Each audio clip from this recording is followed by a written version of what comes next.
is the American dream dead? Right? Is the American dream dead? If you are sitting here and you're looking at this chart from Bloomberg that shows millennials are actually having to pay 2.5 times more for college. Home ownership is down. Cost of home is up. The middle-aged net worth is actually lower than it was, but wages are the same, right? In inflation-adjusted terms, you're actually getting paid the same amount. It's just that you're in a worse financial position, more debt, less investments. Does that mean that for the most part, for this entire generation of kids, it's over? Like the American dream is dead and they're not going to be able to recover? I don't believe the American dream is dead. I think it's more based on the fact that debt has risen so much over the last 30, 40 years, right? So you see people, they take out school debts, mortgages, the housing prices have increased so much that they have no choice. The part that I think has led to that debt is people continue to be told over and over and over again, you have to take on debt to get an education. The only way to get a job is to go to school, right? To get to college, go to school, and then you can get a job. But what we're seeing is it's absolutely destroyed an entire generation of people. The college lie of you have to go to college to get a job has destroyed people. Now, by the way, college can be incredibly valuable, right? And college can actually help in a very material way to help people get a job, especially for folks who are trying to accomplish social mobility, move up, right? Getting that kind of stamp of approval, that validity can be a huge boom in terms of earning power, et cetera. On top of that, we see that college can also provide a network of people. It's not just about the education. There's also the social component of it. And if you build the right network, you can use that to your advantage. But what we find is from a pure generational standpoint, people are being paid the exact same. So taking on the debt to go to college, to get more people into college, hasn't necessarily moved the generation's kind of median income. And so when you don't change the median income of an entire generation, but you've convinced that generation to take on the debt, then you just have a situation where people have more debt, same income, right, and less investments. It just spells disaster. Well, for a very long time, right, it was need a high school education. Getting that high school diploma kind of meant that you would get a better job, and then it transferred over to, okay, now it's basically college is the prerequisite. What college did you go to? Getting a college education meant you get a better job. But now we're seeing more and more of people taking different routes, right? There's the creator route. There's so many different routes that people take to kind of get good jobs. I mean, I applied for jobs, 4 years ago at this point now, and I've seen over the time that some you apply to, they don't care where you went to school. They don't care your GPA at all. They care, hey, like, how do you think about this? How do you manage this situation? And kind of who the person you are, not where you went to school. So is your thought process that it's college, obviously, like you said, can be good for social mobility if you're trying to, get that stamp, as you said, and move upward. But if you had to go back now and you're thinking, does it really just depend on what type of career path you're trying to go into? Yeah, I think you got to break down for sure. There's a difference. If you want to be a lawyer, if you want to be a doctor, right, you have to go to school. You have to go through a process in order to be able to get the stamp of approval on you understand this information. You have to take certain tests, and that's how you actually get the certifications, the licenses, et cetera, to perform your job. Now, being able to do that is for what I'll call professional careers, right? For lawyer, doctor, et cetera. But if you want to go be, let's say, a middle manager at a technology company, are you better off today going to college and taking on $100,000 worth of student debt in order to getting there? Or are you better off actually just trying to go find a startup to work at or building a piece of technology yourself and then kind of getting attention on it and then getting the job, right? Like there's multiple paths here. One of them involves not taking on $100,000 worth of student debt as well. Yeah, and I feel like that question too, and I'm sure you've had this with discussion with founders and whatnot, is, but I feel like the kind of the stigma of colleges and the name of the college you went to has become less significant over time. So, right, like good colleges and kind of those premier institutions that you would think of are still important, and they can help you out a lot, especially with networking, even just outside of education. But I feel like when you go for job interviews and you talk to people that are in those hiring positions, they care a lot less about that now than they did maybe say 5 or 10 years ago even.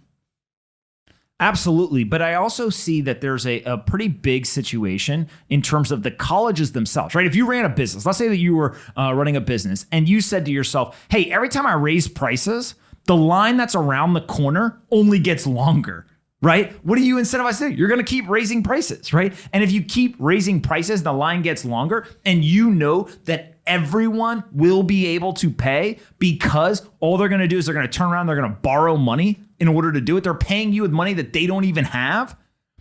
You just have a financial incentive to keep raising prices. That's where you get I think it was the average or the median cost of college went from $10,000 to almost $25,000, 2.5x in this time period. But at the same time that they were raising the prices, they were yelling and screaming that you have to take on the debt to be able to go to these schools. But I don't think that we live in a world today where that is the default. That's the necessity, is that you have to go to college to get these jobs. I do think that places like Google, Amazon, et cetera, are starting to say, we don't care if you have the college degree or not. I think Google actually explicitly came out and said that you do not have to have a college degree anymore in terms of a bachelor's degree in order to be able to fill a lot of the roles that you used to have those degrees for. Yeah, when you look at those prestigious colleges, right, the Ivy League, the Princetons, the Harvards, those, they almost pride themselves on, hey, look how many people we denied last year. We said, hey, you know what, like we're so prestigious, people are willing to pay so much money here that we actually denied, 14% of the applicants. So this actually says from 2000 to 2018, the number of undergraduate, this is how they're tracking demand for colleges, increased by 26%. Wait, what is it? 26%? 26% increase in demand for college applications. At the same time that people are taking on more debt and they're shoving the narrative down people's faces, which has some truth to it. That's why the narrative works, is because there is some truth to going to college ends up actually being beneficial, but not for everyone. At the same time they're jacking up prices because demand is going up and they're forcing more and more people to take on the debt. Now, what becomes, I think, a really interesting piece of the conversation is, if you're today an 18-year-old kid, a lot of people who are watching, we just asked in the comments how old they are. They're in their kind of mid-20s, right? But let's say that you're an 18-year-old kid. How would you use the framework of deciding should you go to school or not? Or if you're already in school, how do you use the framework of should you stay or should you drop out? Yeah, I think it goes back to what we were saying about what you want to accomplish, right? Which is if you're looking for a specific trade or lawyer, doctor, whatever it might be, accountant, you have to go to school, right? Those are just prerequisites that are required for you to complete your education, for you to get those jobs out of college and whatnot. There's obviously kind of, incidentals or outsides of those that might come in. But if you're looking for, like you said, a middle manager or something like that, there's other alternative avenues. And I think people care about it less now. It's not worth necessarily debt, but if you find something that you love to do, you work at it from say 18 to 20 to 21, and you get that 2 or 3 years of extra experience, there's obviously opportunities, but I think the access and the amount of gatekeeping, we'll call it, needs to still come down a little bit from the employer standpoint of like, hey, this guy or girl has an education. It's important, and that institution carries more weight over someone who doesn't. The other piece of this is if you think of just a millennial's kind of expense ratio and you say, okay, they're going to get paid that $50,000, $60,000 job, right? Which we're seeing is kind of the average, that median income that stayed true for somebody at the age of 40. But now all of a sudden you tack on the money that they save. So they spend less than they make. They're trying to do the right things, but it's being diverted not to investments, not to savings. It's being diverted to paying off student loans. It has a significant negative impact on the actual financial kind of situation of these people. And to me, that's the part that gets left out of the conversation. Is it's not just about having the debt, it's also the opportunity cost of the dollars you're using to pay off the debt, right? The principal plus the interest. The interest rates on some of these things are really bad, ends up being diverted from investments or things that could be used to grow your net worth, to insulate yourself from inflation, et cetera. Yeah, well, it also depends on what you went to college for, right? So are you going for that network effect, or are you going for that specific trade? Like, you want to be a doctor, so you go into medicine. I think a lot of kids go into college not even knowing what they want to do, right? And they're using that almost as like a 1 to 2 year like waiting period of like, hey, I'm figuring it out. I'm taking different classes. I'm seeing what other people are interested in, their thoughts around the world. And then they kind of make that decision while they're in school. So listen to this. There's 45 million people that borrowed student debt in the US between the ages of 18 and 39. This was in 2019, so a couple years old, but directionally it 45 million. 45 million people in between 18 and 39 years old. Their average monthly payment is $580, and their average take-home pay is $2,700. So a little more than 20% of their take-home pay goes back to repaying student debt. And some of these people are 39 years old. I mean, if you think about, let's say you live in New York City, right, which has high rent compared to every place. But even if you're just paying what is almost an impossible rate to find in Manhattan for sure, $1,500, right? And you're taking home, what you say, $2,700? $2,700. You pay $1,500 and then you got $500 of student payments on top of that. That means you can live on $700 a month. Yeah. That's what's left over after you pay rent and student loans. Yeah. We haven't included food, transportation, want to go get a drink. You literally want to go to, ride the ferry to the Statue of Liberty, anything, like Video nothing. games. Video games, nothing. Now, if you say, okay, you know what, I'm actually going to live somewhere outside of New York City, average take-home pay being $2,700 post-tax, et cetera, and I might be able to find an apartment in one of these cities for $800, right, which is probably closer to like the average outside of a major metro.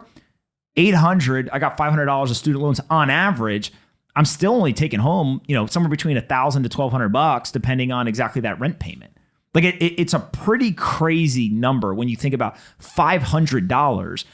There's actually people who that might be bigger than their rent payment. Yeah. Right. There's some people who have rent. They're sharing a spot with a couple of other friends, maybe paying $200, $300, $400 for rent, and the student loan payment's bigger. Yeah. Well, this is why people do it, right? So the same article says that college graduates earn weekly wages that were 80% higher than high school graduates, right? 80% higher is the college wage. Graduate for a college graduate rather than a high school graduate. Marky Andreessen recently did a podcast interview with Patrick O'Shaughnessy on Invest Like the Best, with great podcast. I highly suggest people go listen to it. And one of the things he talked about in there was colleges used to be a filter mechanism for corporations. So corporations would be able to say, oh, you went to Harvard, speaking to John's thing. They deny 97% or whatever it is of applicants. And so if you got into Harvard, you must be smart. It adds smart. validity to yeah. it. And so like if you were smart enough to get in there, then like you're probably smart enough to work here. Right. Yeah. Like there is some element of, oh, you got into a hard to get into college. So like you checked a bunch of boxes and then you can get in.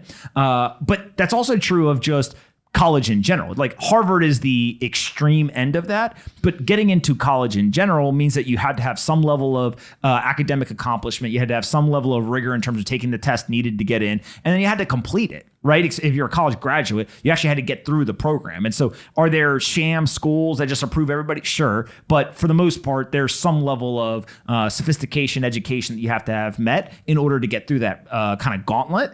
And so they're just using college as a filter mechanism. And what they do is they dangle the job out in front of you, right? They just say, okay, if you want to get the job, then you've got to go through the filter mechanism. And the filter mechanism means you got to take on a bunch of debt to be able to pay for the ever rising cost of college. Like, it's crazy.